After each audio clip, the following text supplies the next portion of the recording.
नमस्कार मेरे प्यारे मित्राणी। तो कैसे हैं आप लोग? स्वागत है हमारा हिंदुस्तानी पाठशाला में। जैसा कि बाबू आप लोग देख रहे हैं, मैंने पूरे वीडियो में आपका हिंदी जो है समाप्त कर दिया है। जी हाँ, आज आप लोग के लिए मैं लेकर आया हूँ संस्कृत।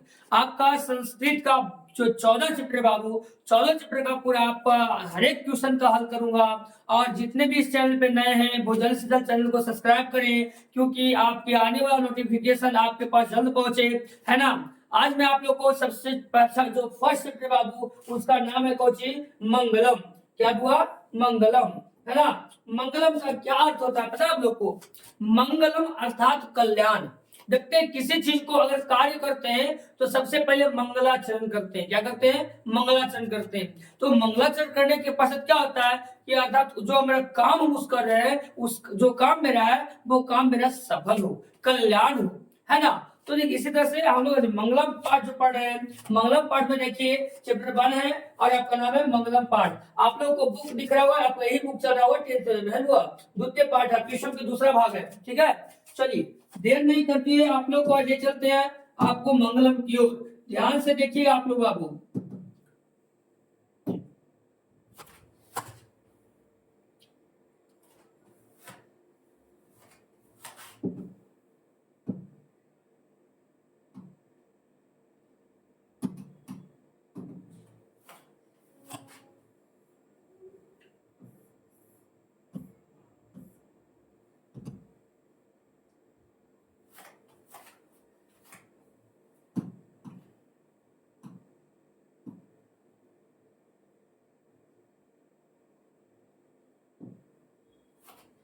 चलिए आप लोग को दिख रहा होगा स्लाइड बोर्ड पे मंगलम पाठ, है ना। ये जो आपका पाठ है वो फर्स्ट है, प्रथमा पाठ है। ठीक है, प्रथमा पाठ आपका मंगलम है। चलिए आपको देर ना करते हुए आपको मंगलम की ओर लेके चलते हैं। सबसे पहले आप लोग को फर्स्ट क्वेश्चन दिख रहा होगा बाबू, उपनिषद के रचनाकार कौन है? बताइएगा। हमारे जो उपनिषद है उस उपनिषद के जो रचनाकार है कौन है? कि कौन से ऐसे व्यक्ति है जो हमारी उपनिषद को बनाए, उपनिषद को रचे हैं? ए में कर रहा महात्मा गांधी विदुर जो है, बी में कर रहा महर्षि वाल्मीकि जी हैं, सी में महर्षि वेदव्यास है, या डी में आपको कर रहा कालिदास है। कौन है बाबू? जल्दी से आप लोग बताइएगा हमारे उपनिषद के रचनाकार। आप लोग का सब्जेक्टिव जो है वो पूरा क्लियर है? ठीक है, आप लोगों को पढ़ाया हुआ है, देख लीजिए। महर्षि जो वेद व्यास है बाबू, हमारे उपनिषद के क्या है?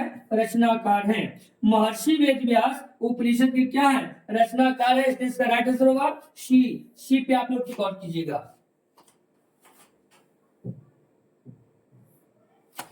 चलिए सेकंड में देखिए क्या क्वेश्चन कर रहा है। कह रहा बाबू कि मंगलम पाठ के रचनाकार कौन है? अब मंगल पाठ जो हम लोग पढ़े मंगलम पाठ, उस मंगलम पाठ में जो रचनाकार है वो कौन किए हैं? कौन से लेखक है? महात्मा विदुर है, महर्षि वाल्मीकि है, महर्षि वेदव्यास या कालिदास? कौन है वो से बताइए आप लोग। अभी बताया ना उपनिषद कौन थे? उपनिषद के हमारे थे, है ना। बताया था महर्षि वेदव्यास। तो हमारे महर्षि वेदव्यास ही हैं जो हमारे मंगलम पाठ के रचनाकार हैं, लेखक है। ठीक है, चलिए यहाँ तक कोई दिक्कत नहीं। अब देखिए क्वेश्चन नंबर थर्ड। थर्ड में देखिए अब वो क्या कर रहा है? कह रहा है कि मंगलम पाठ में कितने मंत्र संकलित हैं? मतलब जो हमारा मंगलम पाठ है बाबू, उस मंगलम पाठ में कितने मंत्र संकलित है, जुड़ा हुआ है? 10 मंत्र है उसमें मंगलम पाठ में। 8 मंत्र है, 5 मंत्र है, 7 मंत्र है। बताइए आप जल्दी से कमेंट बॉक्स में कमेंट कीजिए कि कितने मंत्र हमारे मंगलम पाठ में आप लोग पढ़े हैं ना। बताइए बाबू जल्दी से। पंच मंत्राणी अस्ति अस्माकं मंगला पाठे। मेरे मतलब हम लोग का जो है मंगलम पाठ में 5 मंत्र है। ठीक है, इसलिए इसका क्या होगा? सी होगा। तो सी पे आप लोग टिक आउट कीजिए। 5 मंत्र है मंगलम पाठ में। मंगलम पाठे कति मंत्र संकलिता। मंगलम पाठ में कितने मंत्र संकलित है ना? 5 मंत्र है। कोई दिक्कत नहीं। चलिए आगे देखिए। 4 में करा अणु से छोटा कौन है? आकाश, आत्मा, परमात्मा, संसार। बताइए अणु से छोटा कौन है? बताइए आप लोग, अणु से छोटा कौन है? आकाश, आत्मा, परमात्मा, ये बताइएगा संसार। जी आत्मा है बाबू। हमारा जो है अणु से छोटा क्या है, अणु से छोटा आत्मा है, इसलिए आत्मा पे आप लोग टिक आउट कीजिएगा। ठीक है, राइट आंसर इसका होगा, इसका राइट आंसर होगा बी। ठीक है, क्या होगा, बी होगा। चलिए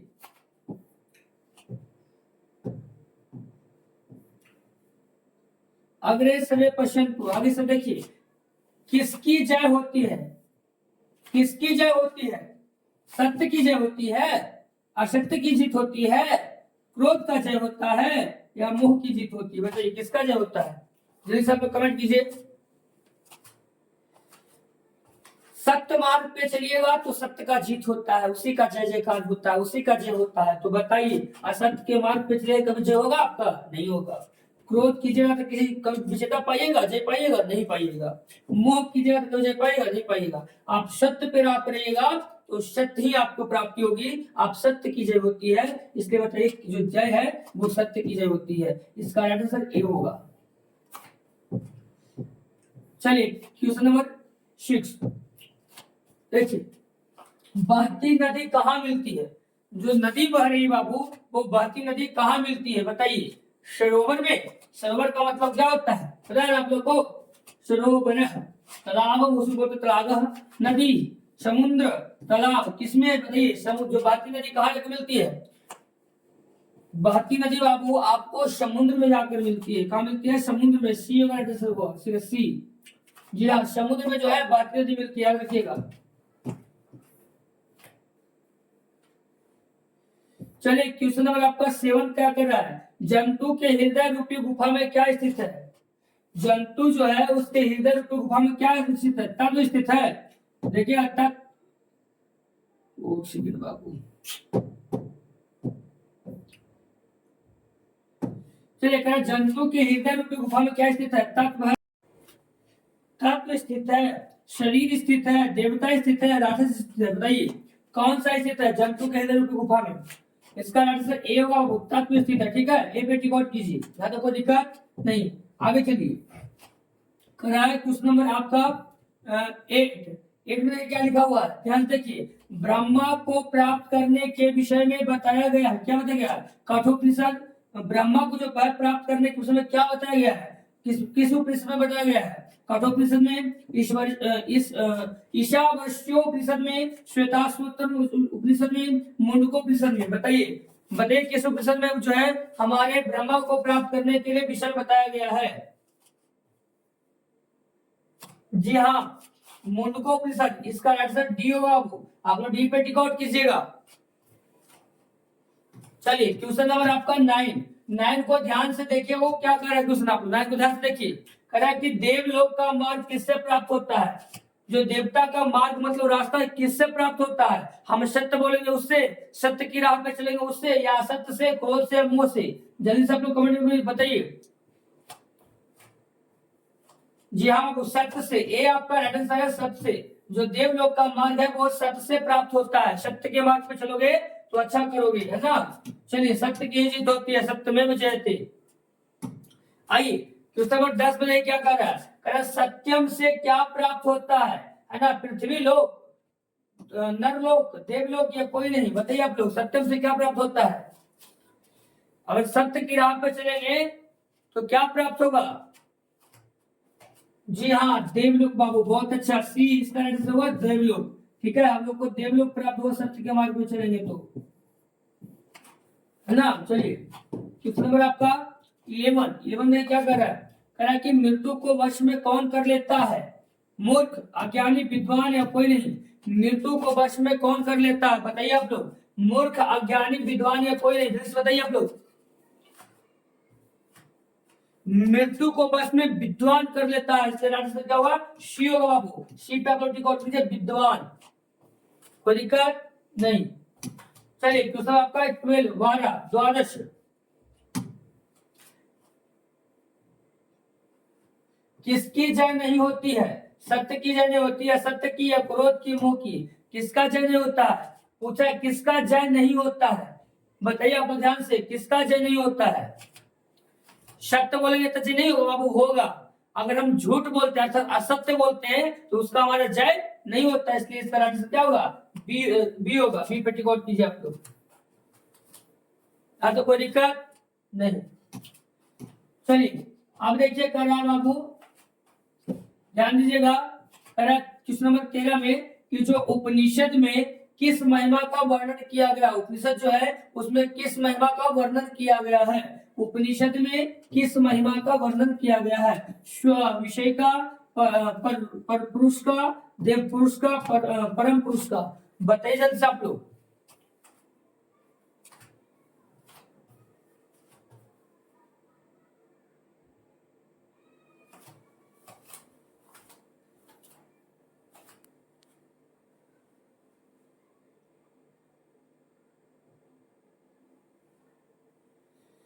जी बताइए आप लोग, इसका क्या होगा आंसर, डी होगा, है ना। परम पुरुष को जो है उपनिषद में, है ना, जो है परम पुरुष को महिमा का वर्णन किया गया है उपनिषद में, डी।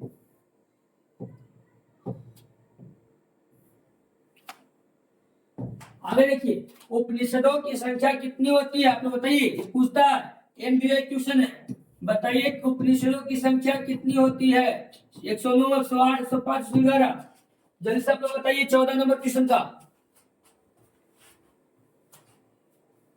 उपनिषद की संख्या कितना होता है जी बाबू, पंच अधिक एक सप्तम, 105 बाबू, पंच अधिक एक सप्तम उसको बोलते हैं संस्कृत में, 105 जो है उपनिषद संख्या होती है, इसलिए षष्ठी होगा, शी पर रिकॉर्ड कीजिए।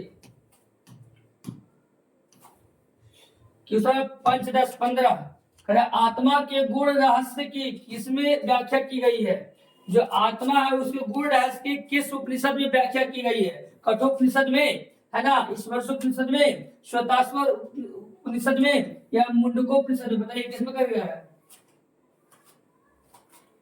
जल्दी से बताइए आप लोग, कमेंट कीजिए आप लोग। जी हाँ, कठोपनिषद में जो है आपका आत्म के गुण रहस्य की व्याख्या की, इससे राजस्व का ए होगा, ए में टिक कीजिए।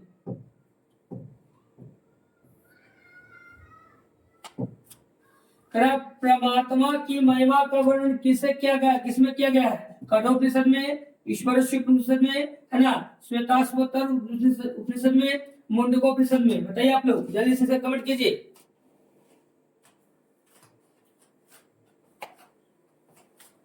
जी हाँ, ईशावास्योपनिषद में जो है हमारा परमात्मा महिमा का वर्णन किया गया, इसलिए इसका आंसर बी होगा बाबू, बी पे टिक आउट कीजिए आप लोग।